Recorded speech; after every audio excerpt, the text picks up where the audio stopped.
Hello dear students, welcome to today's video. आज के इस वीडियो में हम लोग एक कॉन्सेप्ट लेके आए हूँ जहाँ पर हम लोग स्टीरियो आइसोमर्स पे डिस्कशन करेंगे, but we will try to understand the differentiation between the three types of isomers, stereo isomers, उनमें समझने की कोशिश करते हैं। So let us start this video. तो यहाँ पर हम लोग बात करने वाले हैं उन स्टीरियो आइसोमर्स की। जब हम स्टीरियो आइसोमर्स की बात करते हैं तो we have different categories of stereo isomers where we have optical isomers, उसके बाद ज्योमेट्रिकल आइसोमर्स, एट्रोप आइसोमर्स, ठीक है, ज्योमेट्रिकल में मिसिस ट्रांस इजेड, सिन एंटी, तो ऐसे करके बहुत सारे स्टीरियो आइसोमर्स होते हैं जहाँ पर हम लोग 3D स्पेस में आपके फंक्शनल ग्रुप्स या फिर जो भी सबस्टेंट होता है उनका ओरिएंटेशन डिफरेंट होने की वजह से आइसोमेरिज्म एग्जिस्ट करता है वहाँ पर। यहाँ पर हम स्पेसिफिकली ऐसे स्टीरियो आइसोमेरिज्म की बात करने वाले हैं जहाँ पर हमारे पास we have a chiral carbon. आप देख सकते हो यहाँ पे, if you see look at this chiral carbon का central carbon atom which has 4 different groups shaded with 4 different colours. तो यहाँ पे 4 डिफरेंट ग्रुप्स होने की वजह से देयर इज एसिमेट्री, और इसकी वजह से ये वाला जो कंपाउंड है, this carbon is your chiral carbon. ऐसे कायरल कार्बन जो भी होते हैं वहाँ पर पॉसिबिलिटी होती है existence of 3 types of isomers. कौन कौन से 3 टाइप्स ऑफ आइसोमर्स होते हैं वहाँ पर? There can be possibility of enantiomers, diastereomers और हमारे पास मीजो कंपाउंड्स। तो ये तीनों होते हैं। ये जो आपके इनैंशियोमर्स और डायस्टीरियोमर्स होते हैं, they are optically active, that means they can rotate plane polarise light towards right और लेफ्ट, जबकि मीजो कंपाउंड्स ऑप्टिकली इनएक्टिव होते हैं। ठीक है, दीज आर ऑप्टिकली इनएक्टिव। तो वो सारी चीज़ें बात की थी। पहली चीज़ होती है हाउ टू आइडेंटिफाई देम। हम देख के पहचान नहीं पा रहे हैं कि हमारे कंपाउंड्स इनैंशियोमर्स होंगे, डायस्टीरियोमर्स होंगे या फिर मीजो कंपाउंड्स होंगे। तो आइए आज इसको समझते हैं।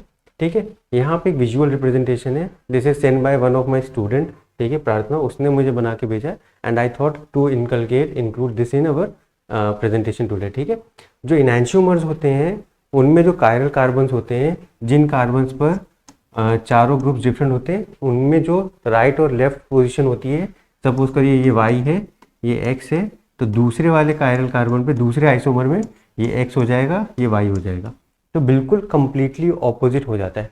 जो राइट और लेफ्ट होते हैं उस कायरल कार्बन पर it will be completely opposite. As you can see, ये वाला जो ई है और ये ई बिल्कुल ऑपोजिट है, as if you have placed a mirror image between them. ठीक है, तो और ये होता है। ठीक है, और जो इनैंशियोमर्स की डेफिनेशन भी ये होती है कि non super imposable mirror images. तो मिरर इमेजेस हैं जो एक दूसरे के ऊपर सुपर इम्पोज नहीं करती हैं, ये ऑप्टिकली एक्टिव होते हैं। Let's go to the diastereomers. Diastereomers आपके ऑप्टिकल एक्टिव होते हैं, बट यहाँ पर मिरर इमेज का कॉन्सेप्ट नहीं होता है। ऑप्टिकल डायस्टीरियोमर्स के लिए सबसे पहली कंडीशन क्या होती है कि you should have more than 1 chiral carbon. ठीक है, एक से ज़्यादा जब कायरल कार्बन होते हैं किसी कंपाउंड्स में, लेटेस्ट सी बहुत सारे हमारे पास कार्बोहाइड्रेट्स होते हैं जहाँ पर एक से ज़्यादा कार्बन होते हैं, कायरल कार्बन। जब एक से ज़्यादा कायरल कार्बन होते हैं उस टाइम पर आपके पास क्या होता है, चांसेस ऑफ डायस्टीरियोमर्स एग्जिस्ट करता है। अब सपोज करिए हमारे पास यहाँ पे 2 कायरल कार्बन थे। ठीक है, वी हैव 1 कंपाउंड। ठीक है, एक हमारे पास कंपाउंड है जिसके पास 2 कायरल कार्बन है।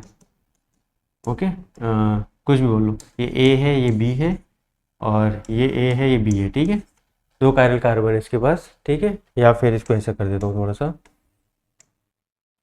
ठीक है, अब हमने क्या किया, इसको जब हमने रोटेट किए, मतलब हमने इसका जो दूसरा आइसोमर बनाया, दूसरे आइसोमर्स के केस में हमने बी की जगह ए कर दिया, ए की जगह बी कर दिया। ठीक है, we have just reciprocated as if you are placing a mirror image between them, they are the mirror images of each other.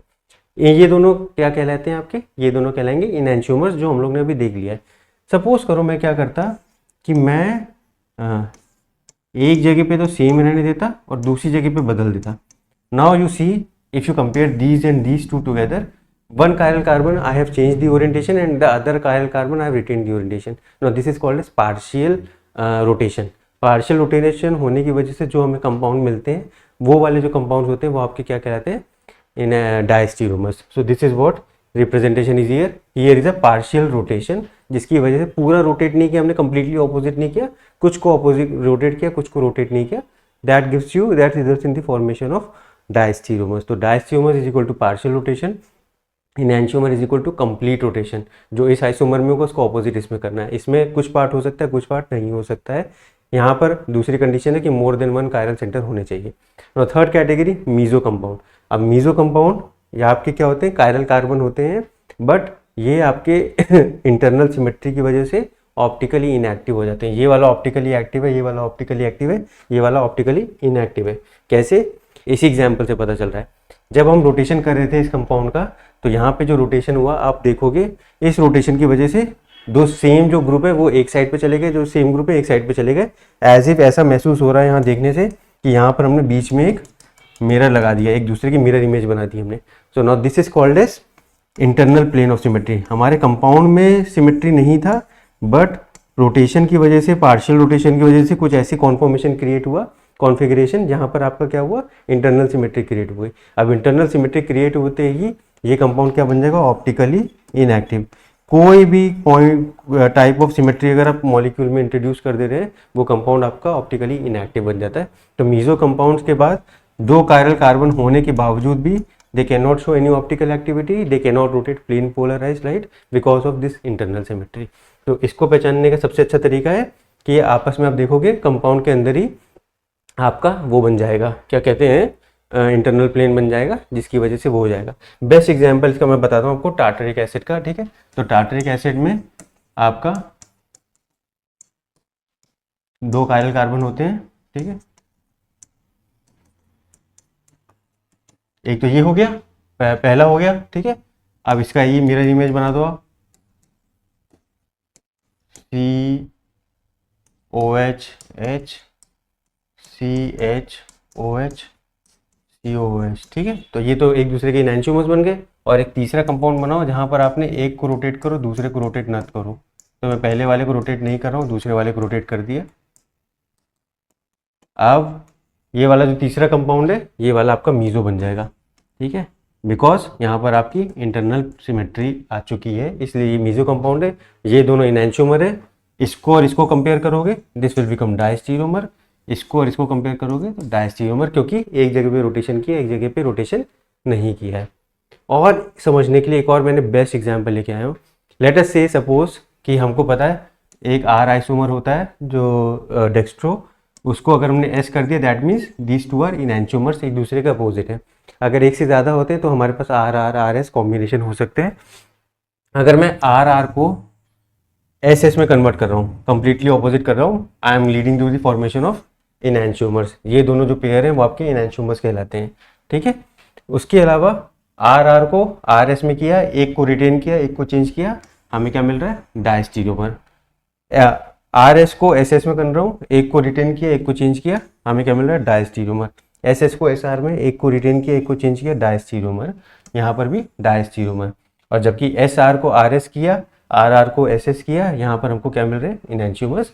This is another visual representation जो आपको इजीली हेल्प करे आइडेंटिफाई करने में कि मीजो कंपाउंड कब बन रहा है, डायस्टीरियोमर्स कब बनते हैं, इनएंटियोमर्स कब बनते हैं, कौन ऑप्टिकली एक्टिव है और कौन ऑप्टिकली इनएक्टिव है। तो आई गेस आपको ये तीन इमेजेस से, ये तीन डायग्राम से आपको बहुत अच्छे से क्लियर हो चुका होगा कि तीनों में डिफरेंशिएशन क्या है। इसके आगे की चीज़ें we will see in the upcoming videos, but to how to identify whether the particular compound is enantiomer or a diastereomer or a meso compound, I think this video will be very very helpful in that case. So I am stopping at this point. So please do share, like and subscribe अगर आपको ये videos समझ आ रही हैं, आपको meaningful लग रहा है समझना stereo isomerism which is helping you out to understand organic chemistry. So please do like and share. Thank you.